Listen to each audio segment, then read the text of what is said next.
On a d'un côté des milliards et des milliards de dollars disponibles pour le climat, et de l'autre des régions en Afrique, celles qui en ont le plus besoin, qui ne voient quasiment rien de cet argent. C'est un paradoxe assez fou, et c'est ce qu'on va décortiquer ensemble. Alors, pour commencer, voilà le chiffre de départ. Chaque année, la finance climatique mondiale, c'est environ 1300 milliards de dollars. C'est une somme absolument colossale. Donc, on est d'accord, l'argent, en théorie, il est bien là.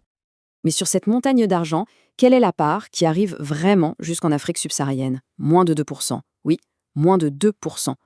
Le décalage entre les fonds qui existent et ceux qui arrivent réellement sur le terrain il est tout simplement vertigineux. On plonge directement dans ce qui est, il faut le dire, un déséquilibre choquant. Les régions qui sont le plus en première ligne face aux impacts climatiques sont en fait les toutes dernières à recevoir le soutien financier. Le constat, il est sans appel. L'Afrique subsaharienne, malgré son extrême vulnérabilité, est la grande oubliée de la finance climat. Il y a un fossé gigantesque entre les 300 milliards de dollars de besoins estimés chaque année et ce qui arrive vraiment. Et si on zoome un peu plus, une région en particulier se détache, le Sahel.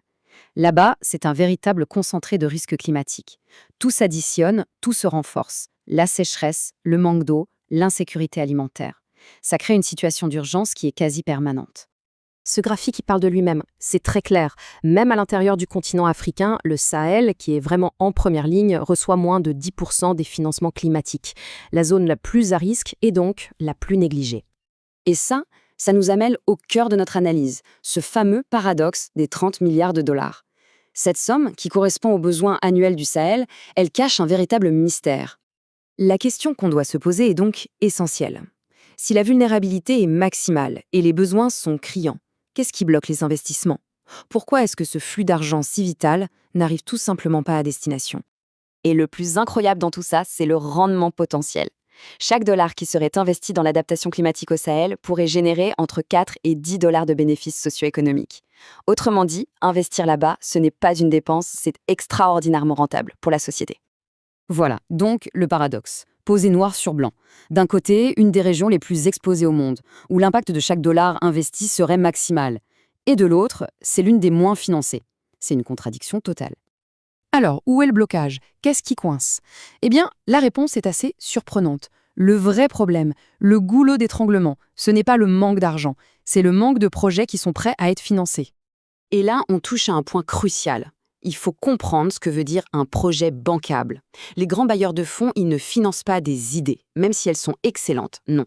Ils financent des propositions solides, béton, avec des impacts qu'on peut mesurer et une structure crédible. Et ce graphique montre bien où va l'argent aujourd'hui. On voit tout de suite que l'énergie et les transports raflent la mise, la grande majorité des fonds, mais regardez la toute petite part des villes et des bâtiments, moins de 10%, alors que l'urbanisation est un des enjeux majeurs. Il y a là une occasion manquée qui est juste gigantesque. Le secteur du bâtiment est massivement sous-financé, alors qu'il a un impact direct et énorme sur la consommation d'énergie, sur la santé, sur la résilience et sur l'emploi local. Alors concrètement, comment on passe de l'idée au projet financé? Il faut cocher des cases bien précises, être aligné avec les stratégies nationales, prouver des impacts mesurables en CO2, en eau, en énergie, avoir une structure sociale et environnementale qui tient la route et proposer un montage financier clair. Bon, alors comment on fait pour construire cet avenir bancable?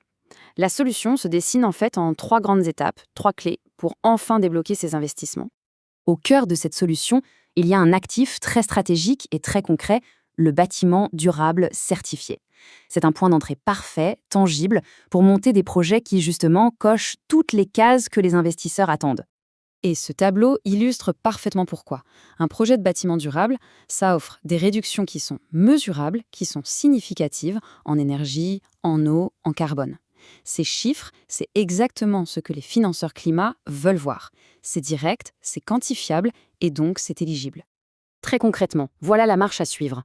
D'abord, pour les promoteurs, il s'agit d'intégrer la dimension climatique dès le tout début, dès la conception.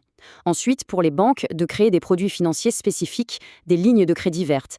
Et enfin, pour les grands bailleurs, d'aider à financer la phase la plus cruciale, la préparation des projets, pour construire ce fameux pipeline.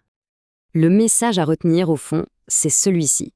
La finance climatique, ce n'est pas un problème de manque d'argent, c'est un problème de projet structuré. Le potentiel est là, il est immense. La vraie question maintenant, c'est de savoir comment on transforme des besoins urgents en projets solides, capables de construire un avenir résilient pour tous.